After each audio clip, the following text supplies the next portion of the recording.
안녕하세요. 책데이트 시간입니다.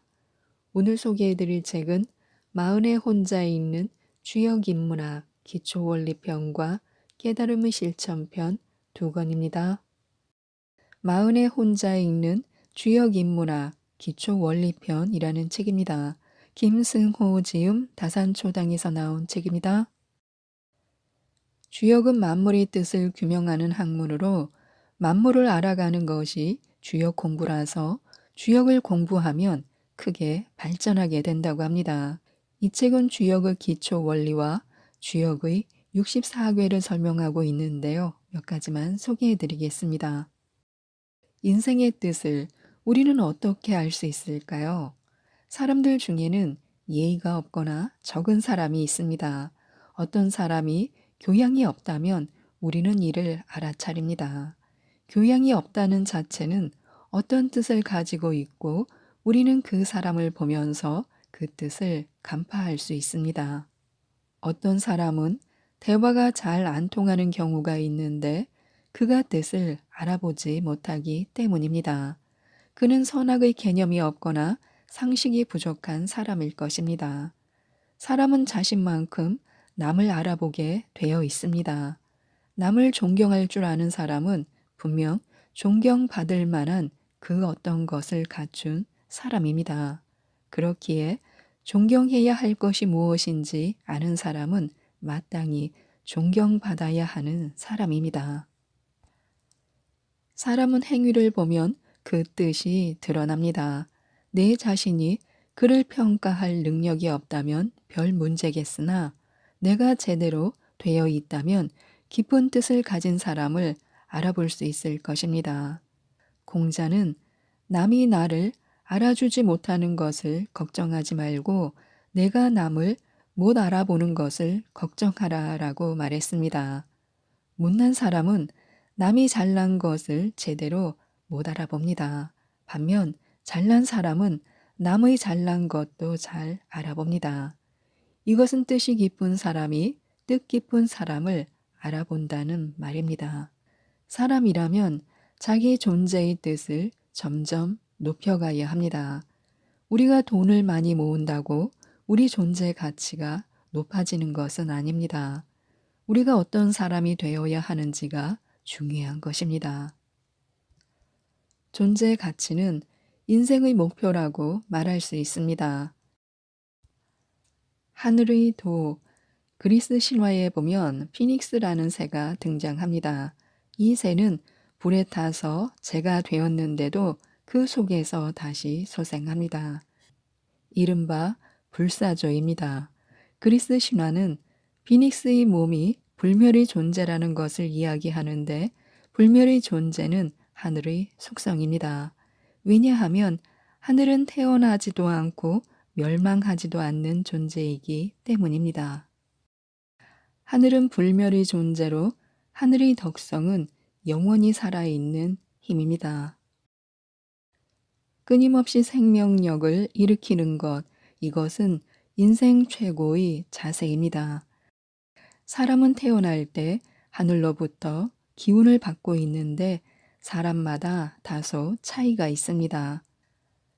주역 공부를 통해 천재의 뜻을 알아가는 것은 당연하지만 그보다 먼저 할 일은 하늘로부터 받은 기운을 스스로 크게 일으키는 것입니다.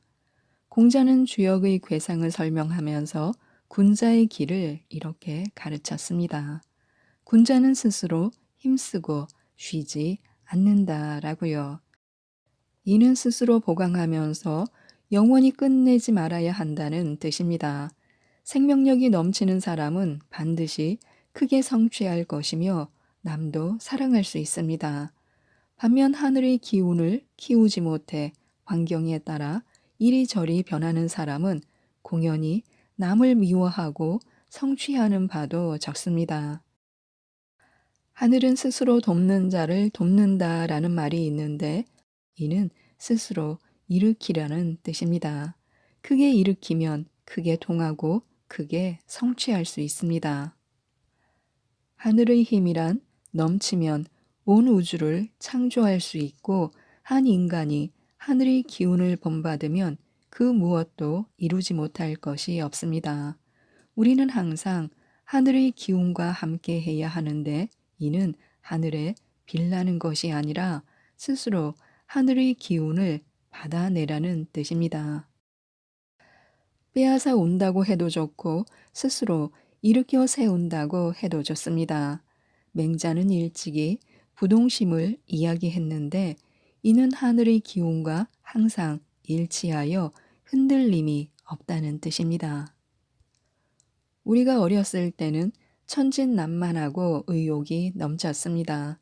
그러나 살아가면서 마음이 오염되고 공연히 세속일에 마음이 현혹되어 점점 시들게 되었습니다.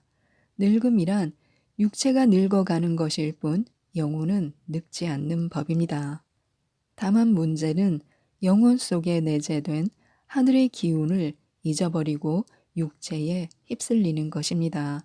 본래 가지고 있는 무한한 힘을 항상 확인하면서 살아가야 하는데 명상이나 수도는 바로 자기 확인의 과정입니다. 소크라테스가 너 자신을 알라고 한 것도 찌들어가는 인생에 연연하지 말고 하늘로부터 받은 그 기운을 깨달으라고 한 것입니다. 하늘의 기운은 그 누구도 언제나 일으켜 세울 수 있습니다. 몸이 늙어가는 것은 어쩔 수 없다 하더라도 마음의 늙음은 적극 경계해야 하는 것입니다. 하늘의 기운은 모든 가치를 넘어섭니다. 몸이 살아있는 동안 영혼의 기운을 한없이 키워야 할 것입니다. 하늘은 영원하기에 우리도 이 기운과 합일하여 영원한 존재가 되어야 합니다. 이것이 주역에서 배울 제1의 덕목인 것입니다. 우리는 인생을 살아가는데 필요한 보편적인 교훈을 우선적으로 얻을 수 있습니다. 이는 인격을 향상하는 데 필요한 것인데요. 괴상 속의 숨은 뜻을 알면 이를 알 수 있습니다. 주역의 괴상 몇 가지를 선택하여 알려드리도록 하겠습니다. 풍천소축 괴상이 있는데요. 이는 말이 많고 자기 노출이 심하고 자제력이 없는 것을 보여줍니다. 속된 말로 김이 새고 있다는 뜻인데 사람이 말이 많으면 영혼의 기운이 탕진됩니다. 자기 노출이 많고 자제력이 없는 것도 마찬가지입니다. 사람은 영혼의 기운을 보존해야 합니다. 길에다 줄줄 흘리고 다니면 인생을 낭비하게 되는 것입니다. 사람은 반드시 말을 적게 해야 합니다. 자기 노출도 심하면 안 됩니다. 풍천소축 괴상은 세고 있다는 뜻인데 이는 크게 경계해야 할 일입니다. 세상에서 무엇을 얻고자 한다면 세는 것부터 막아야 합니다. 택풍대과 괴상은 지나친 행위를 뜻하는데 과도한 욕심, 지나친 행동, 과도한 소유 등을 나타냅니다. 무의미한 꿈도 이와 같은데 옛말에 오르지 못할 나무는 쳐다보지도 말라라고 한 것도 같은 뜻입니다. 사람은 해서 안 될 일이 분명히 있습니다. 아무리 궁색해도 남의 재산을 빼앗거나 훔쳐서는 안 됩니다. 수많은 사람이 잘못된 길을 가는 것을 보면 그 모두 분수를 모르기 때문이었다는 것을 알 수 있습니다. 욕심이 너무 적으면 의지박약, 너무 많으면 과욕입니다. 인생은 열심히 목표에 도전해야 하는 것이지만 어떤 일에 대해 과감히 체념하는 것도 도전 못지않게 필요합니다. 체념을 두려워해서는 안 됩니다. 즉, 하다가 안 되면 그만둔다는 것입니다. 불굴의 신념이란 어느 정도 가능성을 보고 덤비라는 것이지 무작정 마음만 앞서면 이는 시작부터가 옹졸한 것입니다. 공자는 맨몸으로 호랑이에게 달려드는 것, 맨몸으로 바다를 건너겠다는 것은 용기가 아니라고 말했습니다.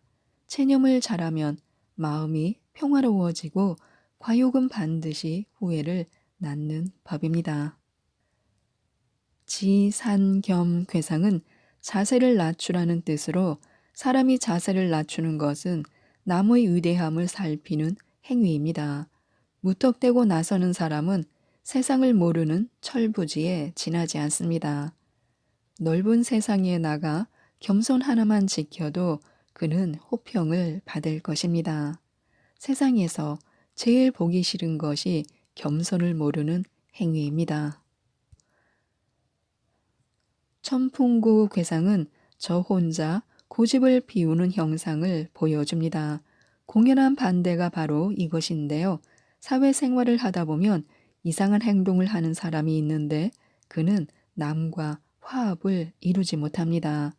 세상은 크게 불편하지 않으면 남을 따르는 것이 좋습니다.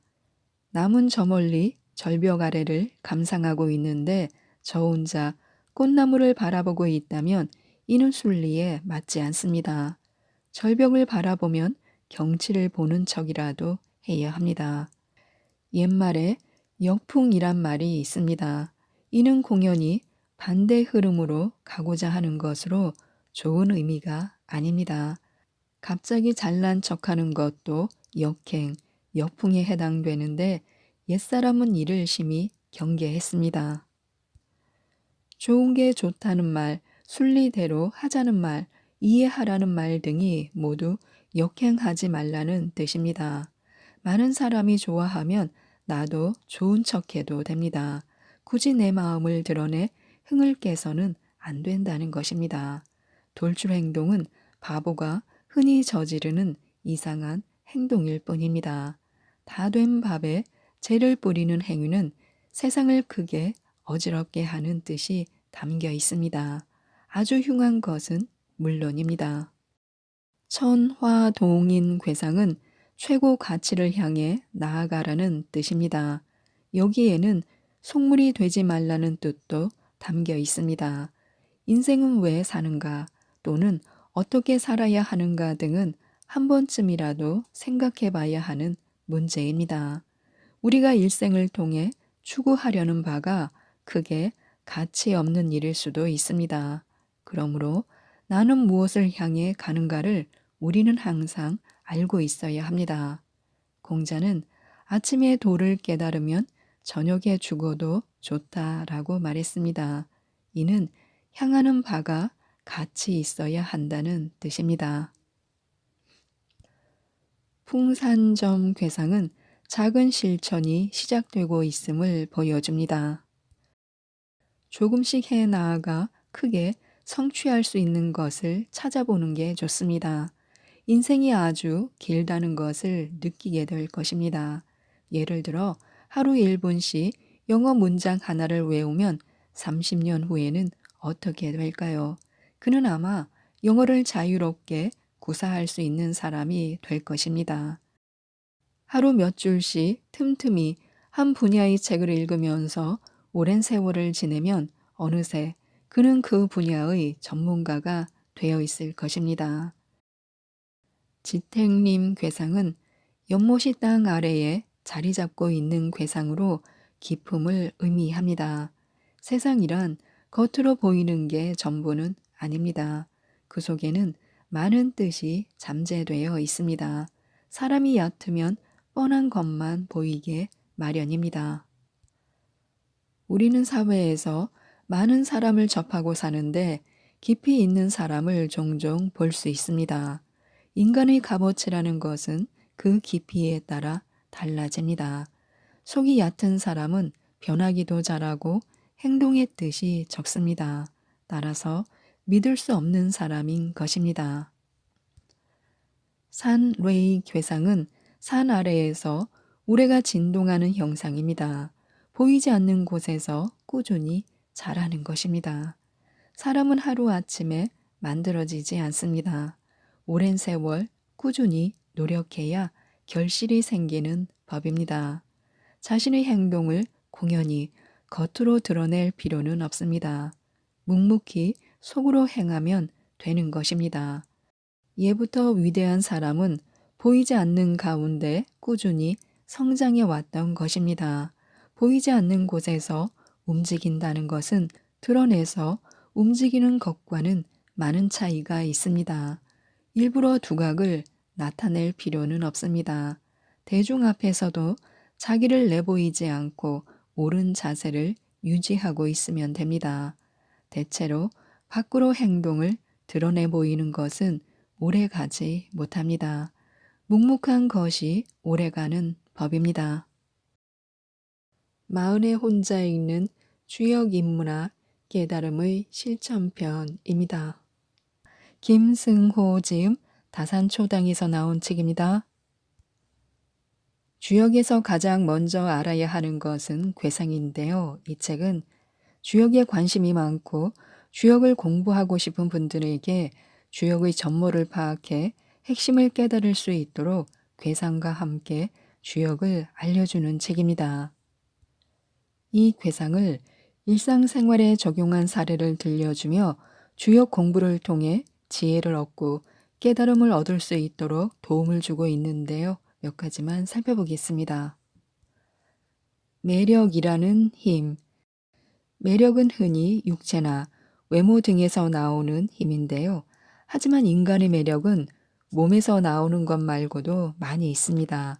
예를 들어 정신에서 나오는 매력이 있는데 이는 미모 이상의 힘을 발휘합니다. 사람은 누구나 어린 날을 보내고 본격적으로 사회에 등장합니다. 그러고 나서 생존 경쟁이 시작되는 것인데요. 어떤 사람은 열심히 일했는데도 출세가 안 되는데 어떤 사람은 별로 어렵지 않게 쑥쑥 성장합니다. 여기에는 그 사람의 실력이 우선 좌우할 것입니다. 그러나 실력이나 노력 말고도 사람을 출세시키는 또 다른 힘이 있습니다. 그것이 바로 매력입니다. 매력은 쉽게 말하면 인간이 이끌리는 힘으로 매력이 있으면 그 사람과 함께 있고 싶고 무엇인가 그 사람에게 베풀고 싶습니다. 그래서 당연히 출세가 빨라지고요. 사업을 하는 사람도 매력이 있으면 사람이 모여들어 어렵지 않게 성공하게 됩니다. 우리는 매력 없는 사람을 아주 많이 알고 있습니다. 그 반대가 매력 있는 사람일 텐데 어째서 딱 부러지게 매력을 말하지 못하는 것일까요? 그것은 매력 있는 사람이 드물어서 본 적이 별로 없기 때문일 것입니다. 매력이란 힘이 넘치는 사람에게 있습니다. 항상 풀죽어 있는 사람은 영 보기 싫습니다. 즉, 매력이 없는 것입니다. 매력 있는 사람은 생명력이 넘치기 때문에 그 사람 곁에 있고 싶어집니다. 왠지 기분이 좋기 때문에요. 매력은 여러 종류가 있는데 종류와 상관없이 그 중심에는 힘이 있습니다.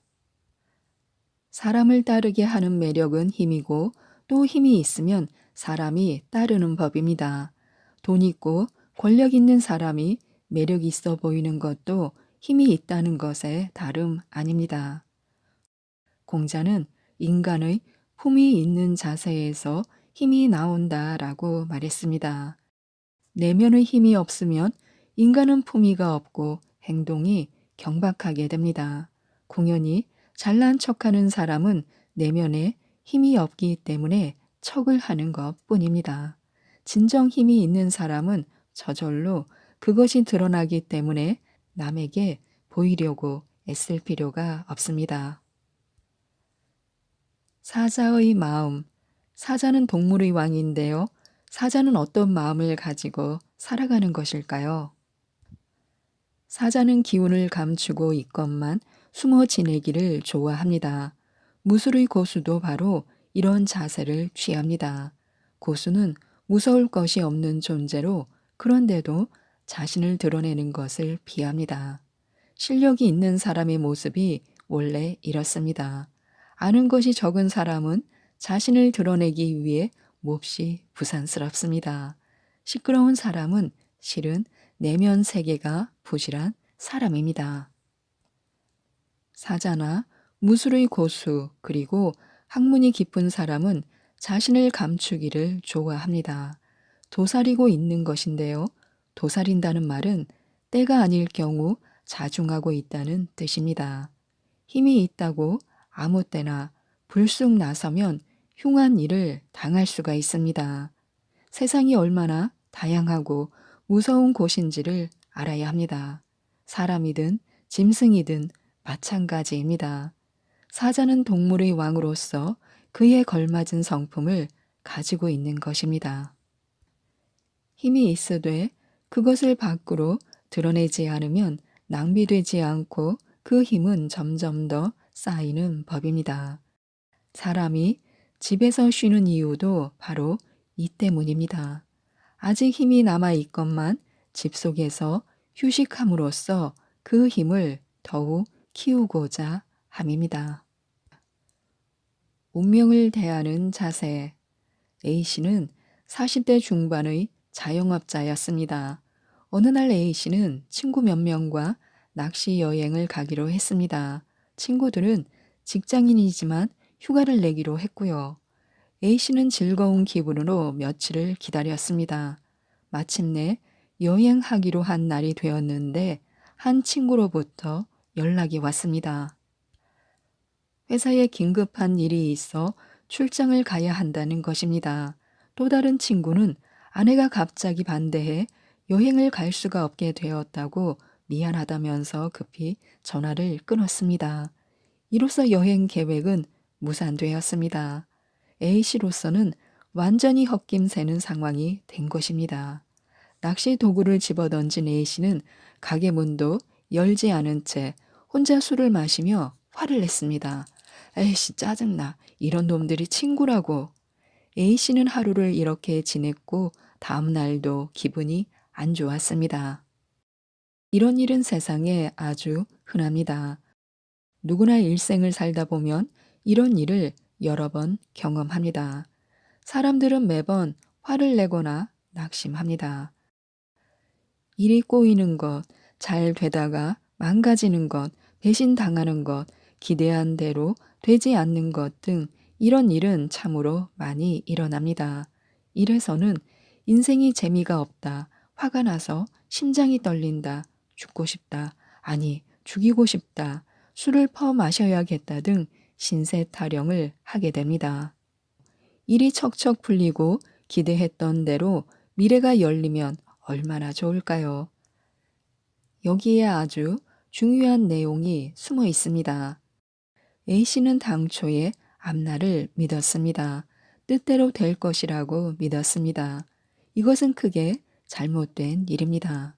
무슨 근거로 미래가 꼭 그렇게 된다고 확신했는가 하는 것입니다. 절대로 미래를 믿어서는 안 됩니다. 미래를 믿었다가 생각한 대로 되지 않으니 화를 내고 슬퍼했습니다. 문제는 미래가 원하는 대로 안 되었다는 사실이 아닙니다. 미래를 믿었다는 그 자체가 문제인 것입니다. 미래란 오면 그대로 받아들여야 하는 것이지 실망의 대상이 아닙니다. 세상은 있는 그대로 살아야 하는 것입니다. 미래를 미리 정해놓고 살면 안 된다는 뜻입니다. 미래가 내 생각대로 되어야 할 이유가 없습니다. 예측은 자유입니다. 그러나 자기의 예측을 믿어서는 안 됩니다. 미래가 현실로 나타나면 아, 이게 미래구나. 어제는 궁금했는데 이렇게 생각해야 합니다. 미래란 궁금함의 대상은 됩니다. 하지만 믿음의 대상은 안 되는 것입니다. 미래가 오면 그냥 그대로 그렇구나로 끝나야 합니다. 다른 유감을 가지면 안 됩니다. 미래란 아니면 말고라는 식이 되어야 합니다. 미래는 항상 모른다고 생각하며 살아야 합니다. 그리고 미래가 오면 아, 이것이구나 해야지 싫다, 좋다를 말해서는 안 됩니다. 그냥 그대로일 뿐입니다. 운명이란 영화의 한 장면을 보는 것처럼 대해야 하는 것으로 감정을 개입시켜서는 안 됩니다. 대학 시험에 떨어졌으면 떨어졌군 하고 끝내야 합니다. 운명이니 어쩌겠습니까? 세상을 있는 그대로 받아들이라는 의미입니다. 이미 나타난 운명에 대해 왈가왈부하는 것은 버스 떠난 다음에 발을 구르는 것과 같습니다. 군자는 하늘을 원망하지 않는다고 했던 것처럼 있는 것에 순종하면서 살아야 합니다. 운명은 모른다고 하는 사람에게는 오히려 보이는 법입니다. 운명에 대해 확신을 갖는다는 것은 자기를 속이는 일입니다. 순응하는 사람에게는 오히려 좋은 일이 자주 생기는 법입니다. 미래를 만들려고 애쓰는 것은 좋습니다. 하지만 노력했다고 미래를 확신하면 안 됩니다. 옛말에 사람의 일을 다하고 천명을 기다린다라고 했습니다. 여기서 기다린다라는 것은 그때 가서 보겠다는 뜻으로 어떤 운명이든 받아들이겠다는 의미일 뿐입니다. 사람은 항상 스스로와 싸웁니다. 수능이란 굴복이 아닙니다. 오히려 힘을 비축하는 행위로 수능은 모든 것을 포용하는 자세입니다. 드넓은 땅을 접하면서 항상 수능의 덕을 일깨워야 합니다. 주역에서는 고니지 괴상에 대하여 운명에 앞서면 혼미하고 순응하면 얻는다라고 말하고 있습니다. 인생은 넓다. 내가 아는 사람 중에 오랜 세월 동안 한 가지 직업으로 사는 이가 있습니다. 그는 행상으로 40여 년간 고무줄을 팔고 있습니다. 이처럼 질긴 사람이 또 있습니다. 이 사람도 40여 년간 거리에서 자잘한 물건, 요술장비, 구두주걱, 열쇠고리 등을 팔았습니다. 이외에 또 다른 질긴 사람이 있는데 이 사람도 40년 이상 칼 가는 직업에 종사하고 있고 아마도 평생 그 일을 계속할 것 같습니다. 세상에는 이처럼 한 가지 직업으로 오랜 세월을 일관하는 사람이 참으로 많습니다. 천직이라고 말하기도 하는데 태어나서 운명적으로 평생 하게 되는 일을 말합니다. 천직은 분명 존재합니다.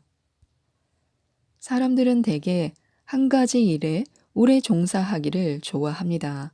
대단한 이유가 있는 것은 아닙니다. 일단 일자리를 잡으면 그것을 놓치기 싫고 새로운 일자리를 찾으려면 위험 부담이 있기 때문입니다.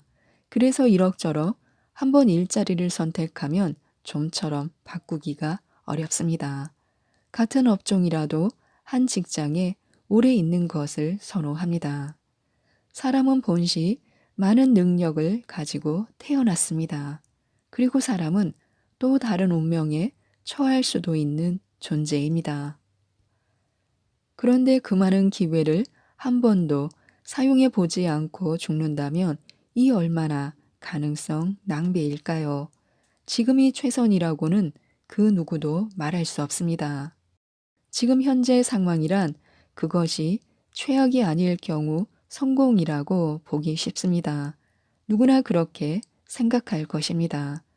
가령 어느 대기업에 입사하여 평생 월급을 받고 살아갈 수 있다면 그로써 편안히 살 수 있으니 잘 됐다고 생각하는 것은 당연합니다. 이 회사에 들어가지 못했다면 지금쯤 실업자로 고생을 많이 하고 있을 테니까요.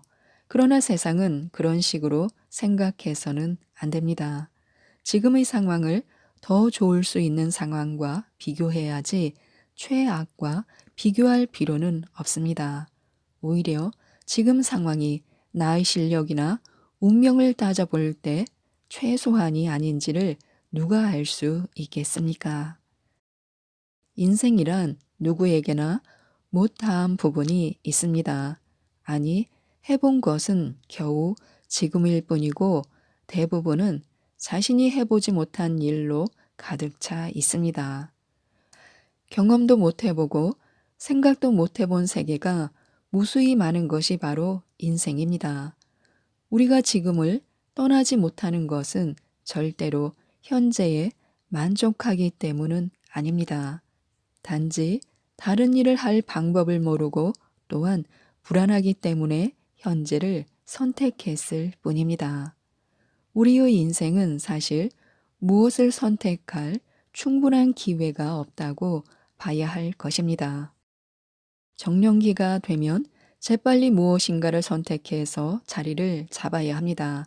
만일 좀 더 생각해 보겠다고 여유를 부리다가는 어느새 뒤처지기 마련입니다. 뒤에서는 더 어린 사람이 사회에 끊임없이 등장하기 때문에요. 하지만 일찍 자리를 잡았다고 해서 미래가 항상 좋은 것은 아닙니다. 실제로 대부분의 부자들은 처음엔 일자리를 구하지 못하고 오랜 세월 전전긍긍하다가 어느 날 성공을 맞이했습니다. 반면 일찍 자리를 잡은 사람은 평생 그 자리를 떠나지 못하고 그렇게 생을 마칠 뿐입니다. 그래서 나쁘거나 좋다는 것이 아닙니다. 먼저 최소한의 안전을 확보한 후에 더 나은 길을 찾는 것은 원리상 옳습니다. 물론 실제로는 한번 안전을 선택하면 다른 길을 선택할 엄두가 나지 않습니다. 이것이 우리 인생의 처량하다면 처량한 현실입니다. 어쩔 수 없는 일인지도 모릅니다. 하지만 절대로 잊지 말아야 할 것이 있습니다. 인생은 언제나 못 해본 그 어떤 것이 있다는 것입니다. 아직 선택해 보지 못한 세계는 무한히 다양하여 그곳은 우리의 영원한 꿈으로 남아 있습니다. 옛 성인이 날이면 날마다 새로워지라라고 가르친 게 바로 이것입니다. 넓고 넓은 세상, 지금보다 나은 세계를 꿈꿔야 합니다. 꿈이란 막연해서는 안 됩니다. 어느 정도 현실성이 있어야 합니다. 무작정 새로운 일에 뛰어들라는 것이 아니고 가능성은 열어두고 연구를 쉬지 말라는 것뿐입니다. 현실에 만족하는 것이 지나치면 게을러지게 됩니다. 자신의 몫으로 남아있는 무한한 공터를 무엇에 쓸 것인가를 잊어서는 안 됩니다. 현재만 생각하고 지내면 이는 분명 인생 낭비가 될 수도 있음을 알아야 합니다.